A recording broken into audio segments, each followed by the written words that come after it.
inspire so many people with what you do. Thank you. You also now inspire people because you are a cancer survivor. Oh yeah, surprise, throat cancer. Throat cancer, and that what you do for a living. I can only imagine the shock of it, and then the determination um, to Well, battle it and beat it. thank you. And I'm so glad you brought that up because it feeds perfectly into what we were discussing. Uh, I did not realize, obviously, when I started doing hospital visits and calling kids on the phone, and that someday I was going to be the guy in the bed, or I was going to be the one saying, "Oh no, what's going on?" But Carrie, I was diagnosed. It was 4 years ago. I was diagnosed when I was already a grown-up. My son was healthy, married, doing great. Um, it was stage 3 metastatic squamous cell carcinoma. The primary tumor was at the base of my tongue, but it was discovered because I had a pretty big knot on the left side of my neck, which turned out to be the area to which the cancer had spread. No pain, was doing my job, singing every day, hockey player. I wasn't losing weight or anything like that. And when I was diagnosed, the doctors said, okay, this is what it is. We got it in time, and we're virtually sure we can cure you. We're going to give you an 82, 83% of being Wow. okay 7 years out. Great odds. But before we cure you, we almost have to kill you. It's rough for obvious reasons. It's your mouth, it's your throat. And I mean, anytime you're diagnosed with cancer or something, it's pretty freaky. But I'll tell you what, never once did my wife, my son, my daughter-in-law, or I freak out and say, why me? My goodness, Carrie, we've just had this chat about these lovely, courageous, impossibly brave people that you and I have been exposed to so many times. Shame on me if I immediately went to, oh no. I had, like most people do not. And by the way, if you freak out, it's totally normal. That's not what I'm Right. saying. I'm Right. saying Right. that, Sure. of course, Yeah. what I'm saying is that I, like you, had the singular privilege, the singular privilege over and over again of having these great teachers in the guise of these sweet babies and their parents on how to really deal with a curveball, the kind of curveball that you can't even grasp, get your head around with respect to your own children. And here you are going, oh my God, it happened to me. So that when I was diagnosed, I promise you, the first thought I had when I really sat down and started to take stock of, okay, here's the treatment protocol. It's going to be tough. It's going to hurt. That's the way it goes. You're going to be fine. It's going to be uncomfortable for a year and change, but okay. Even if they had said, you better go home and get your stuff in order because this is really, I had great insurance and all that. I'd had a wonderful career. I wasn't quite ready to check out, Right. but I had nothing about which to be sad.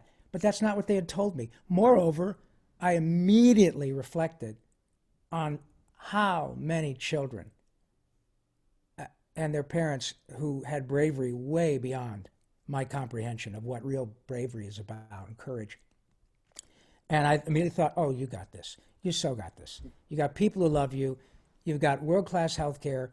You have, within 24 hours, you have 5 doctors in your life who now know what you do for a living, and they're going to make sure that they create a treatment protocol that, to the extent they can, salvages, your voice box and your vocal cords. They did say, we're not sure if when you're done, you'll be able to do your job at the same level. There's every possibility you might lose a couple of notes or whatever. You will be able to speak, and you're not going to lose your voice. But I don't know if you're going to be able to, and that's frankly, we're just here to save your life. And I totally get that. Right. It was not dour, but I'm a grown-up. They had to say, here's the deal. But the treatment was exactly what they said. It was very difficult, but time and time and time again, I reflected on Chad or on Jordy or on Carly or on Stephanie or on Eric and their respective parents who've kept in touch with me. And it was all it took was time and patience and and a lot of pain meds. But Rob 2.0 now is different, but not in bad ways. I lost 50 pounds. I put about 20 of it back on. I can't really taste food anymore. So food for me is a drug to keep me alive. But so what? Right. The most wonderful thing I can tell you after being a throat cancer survivor, several things. Firstly, a couple years ago, the fine folks at the Head and Neck Cancer Alliance reached out to me to be their spokesman. And I just got re-upped for a second year. But the people who had my type of cancer, which sadly just recently took Eddie Van Halen and a few years ago took Roger Ebert. And by the way, it's not a pretty way to go.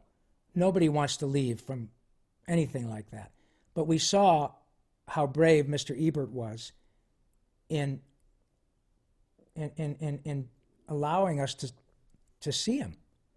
He had half his face removed.